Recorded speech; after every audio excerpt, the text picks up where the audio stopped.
Meerpet murder కేసులో పోలీసులు సేకరించిన ఆధారాలు కీలకంగా మారాయి. ఇప్పటికే సీజ్ చేసిన ఆధారాలతో హత్యగా తేల్చేందుకు పోలీసులు డిసైడ్ అయ్యారు. 20 లీటర్ల bucket, water heater, shed, hot హంగ్లర్, కుక్కర్, కడాయి, కత్తి, చెక్క మొద్దును సీజ్ చేశారు. ఆధారాలన్నింటిపై ఫింగర్ ప్రింట్, బ్లడ్ శాంపిల్స్ తీసుకున్నారు. అయితే బ్లూరేస్ టెక్నాలజీ ద్వారా సేకరించిన DNA, ఇంట్లో ఉపయోగించిన వస్తువుల ద్వారా హత్యకు ఆధారాలుగా చూపిస్తున్నారు. 9 రోజుల తర్వాత పూర్తి స్థాయిలో ఆధారాలు సేకరించారు పోలీసులు. బ్లూరేస్ టెక్నాలజీతో గురుమూర్తి ఇంట్లో సేకరించిన ఆధారాలను విశ్లేషించారు. దీని ఆధారంగానే గురుమూర్తి చేసిన అతి కిరాతకమైన దారుణాన్ని గుర్తించారు. 14వ తేదీ రాత్రి నుంచి 16వ తేదీ రాత్రి వరకు నిందితుడు గురుమూర్తి సెల్ ఫోన్ సిగ్నల్స్, కాల్స్ తో పాటు సీసీ కెమెరాలలో రికార్డు ఫుటేజ్ ను పోలీసులు సేకరించారు.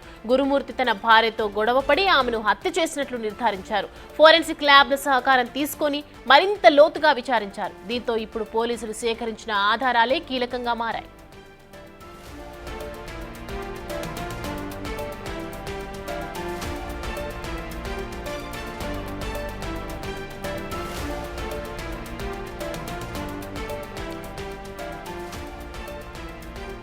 మీర్పేట్ మర్డర్ కేసుకు సంబంధించినటువంటి ఆధారాలు పోలీసులు సేకరించారు. ఇప్పుడు అవే కీలకంగా మారాయి. ఇప్పటికే సీజ్ చేసిన ఆధారాలతోనే హత్యగా తేల్చేందుకు పోలీసులు ఇక్కడ డిసైడ్ అయినట్లుగా తెలుస్తుంది.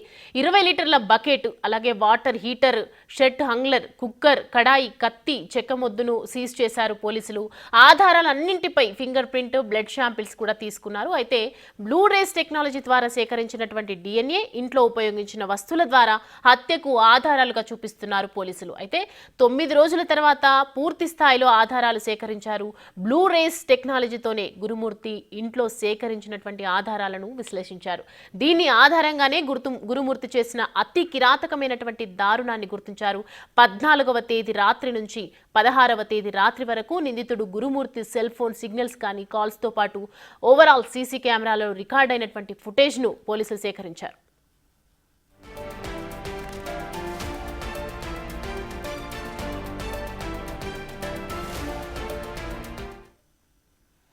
ఇక ఇదే అంశానికి సంబంధించి మరిన్ని అప్డేట్స్ మా ప్రతినిధి సాగర్ అందిస్తారు. సాగర్, పోలీసులు కొన్ని ఎవిడెన్స్ కూడా సేకరించారు ఈ కేసుకు సంబంధించి. గురుమూర్తి ఏవైతే ఆధారాలు అక్కడ విడిచిపెట్టాడో దీనికి సంబంధించి అసలు డీటెయిల్స్ ఏంటి పూర్తిగా?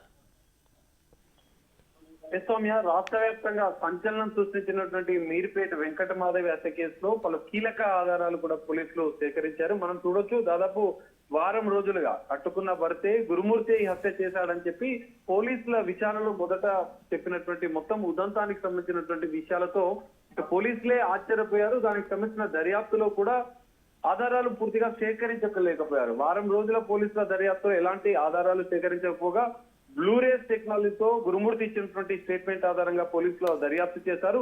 టెక్నికల్ ఎవిడెన్స్ కలెక్ట్ చేసినటువంటి పోలీసులు ఇటు అంటే వెంకటమాధవికి సంబంధించినటువంటి హత్య ఉదంతం అత్యంత దారుణంగా, కిరాతకంగా హత్య చేశానని గురుమూర్తి విచారణలో చెప్పడంతో దానికి సంబంధించిన టెక్నికల్ ఎవిడెన్స్ ను బ్లూరేస్ టెక్నాలజీ ద్వారా ఇటు వెంకటమాధవికి సంబంధించినటువంటి మృతదేహ ఆనవాళ్ళు ఒకటి కూడా దొరకకపోవడంతో ఆమెకు సంబంధించిన వెంట్రుకలు లేదా ఇంట్లో దొరికినటువంటి కొన్ని ఆనవాళ్లను కూడా ఇటు FSL ఫోరెన్సిక్ సైన్స్ లాబొరేటరీకి సంబంధించిన వారికి కూడా సేకరించి ఇటు క్లూస్ టీమ్ అందజేయడంతో DNA-కి సంబంధించినటువంటి టెస్ట్ చేయడం, DNA ని వారి పిల్లలతో వెంకటమాధవి తల్లి, వెంకటమాధవి పిల్లలతో కూడా సరిపోల్చి ఆ నివేదికను కూడా పోలీసులకు సమర్పించారు. సో ఈ నివేదికలో కూడా సంచలన విషయాలు బయటపడ్డాయి. ఇప్పుడు గురుమూర్తే వెంకటమాధవిని హత్య చేసినట్టుగా పోలీసులు నిర్ధారించారు. అతి కిరాతకంగా, అత్యంత దారుణంగా ముక్కలుగా చేసి అంటే వాటిని భాగాలను, శరీర భాగాలను కూడా మాంసపు ముద్దలుగా చేసి వాటిని చెరువులో కలపడం కావచ్చు, ఇటు వాటిని కొన్ని వాష్రూమ్ డ్రైనేజ్ లో కూడా వేసినట్లుగా కూడా గురుమూర్తి ఇట్లాంటి కీలక విషయాలు కూడా ఆయన విచారణలో చెప్పడంతో వాటికి సంబంధించిన కీలక ఆధారాలు కూడా పోలీసులు సేకరించారు.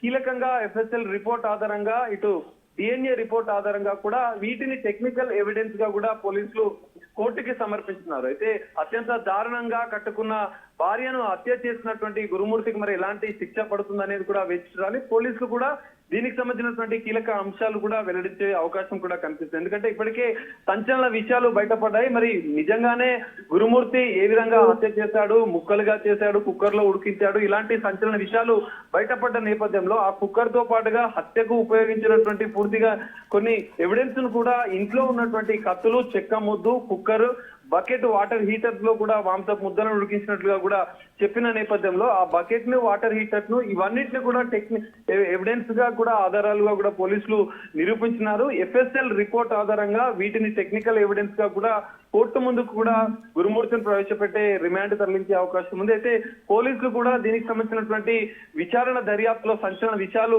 కనిపెట్టిన నేపథ్యంలో వివరాలను కూడా అధికారికంగా వెల్లడించే అవకాశం ఉంది. మరి గురుమూర్తికి అత్యంత కిరాతకంగా హత్య చేసిన గురుమూర్తికి ఎలాంటి శిక్ష పడుతుంది అనేది కూడా వేచి చూడాల్సిన పరిస్థితి కనిపిస్తుంది. సో మొత్తానికి సాగర్ మరి సంచలనాత్మక తీర్పు కోసం అందరూ ఎదురు చూస్తున్నటువంటి నేపథ్యంలో ఈ పోలీసులకు సవాలుగా మారినటువంటి కేసు ఇక కొలికి వచ్చే అవకాశం ఉందా ఇప్పటికీ?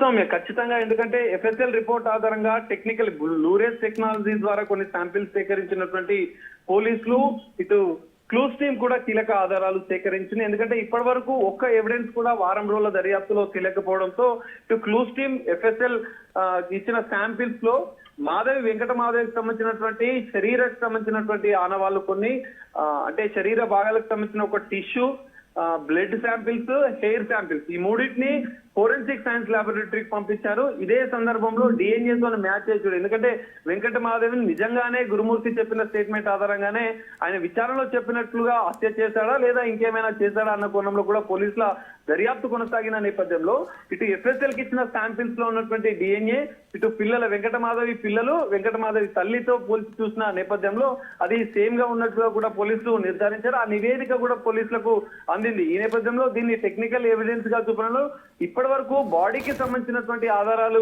ఏమీ లేకపోవడంతో పోలీసులు తలలు పట్టుకున్న పరిస్థితి కూడా ఈ దర్యాప్తులో మనకు కనిపించింది. పూణే నుంచి ఒక స్పెషల్ ల్యాబ్ కి సంబంధించినటువంటి టీం ని కూడా హైదరాబాద్ కు పంపించి వారి యొక్క సలహాలు తీసుకొని కూడా ఈ కేసులో టెక్నికల్ ఎవిడెన్స్ గా ఏదైతే బాడీ, ఎందుకంటే మృతదేహం లభించని పక్షంలో ఎలాంటి ఆధారాలను మనం కోర్టుకు సమర్పించవచ్చు, హత్య చేసినటువంటి నిందితుడు కూడా శిక్ష పడాలంటే ఎలాంటి సెక్షన్స్ ఇందులో పెట్టాలి, టెక్నికల్ ఎవిడెన్స్ బ్లూరేస్ టెక్నాలజీ ద్వారా గుర్తించినటువంటి శాంపిల్స్ ను ఇంట్లో హత్యకు వాడినటువంటి కొన్ని పరికరాలను వస్తువులను కూడా స్వాధీనం చేసుకున్న పోలీసులు ఈ మొత్తం మోడ్ ఆఫ్ ఇట్లా క్రైమ్ ఏ విధంగా చేశాడు అన్న మొత్తాన్ని కూడా కోర్టుకు ఆధారాలతో సహా సమర్పించినారు. ఈ కేసులో మరి ఇప్పటికే సోషల్ మీడియా సంచలనం సృష్టించినటువంటి ఈ కేసులో అత్యంత దారుణంగా కట్టుకున్న భార్యను వెంకటమాధవిని హత్య చేసిన గురుమూర్తికి ఖచ్చితంగా కఠిన శిక్ష పడాలని చెప్పి ఇటు ప్రజలు కూడా పెద్ద ఎత్తున డిమాండ్ వస్తున్న నేపథ్యంలో మరి వీరి ఆధారంగా పోలీసులు సమర్పించినటువంటి ఆధారాలతో ఎలాంటి శిక్ష పడుతుంది, జీవిత ఖైదు పడే అవకాశం ఉందా లేదంటే ఇంకేమైనా శిక్ష పడుతుందా అనేది కూడా ఒక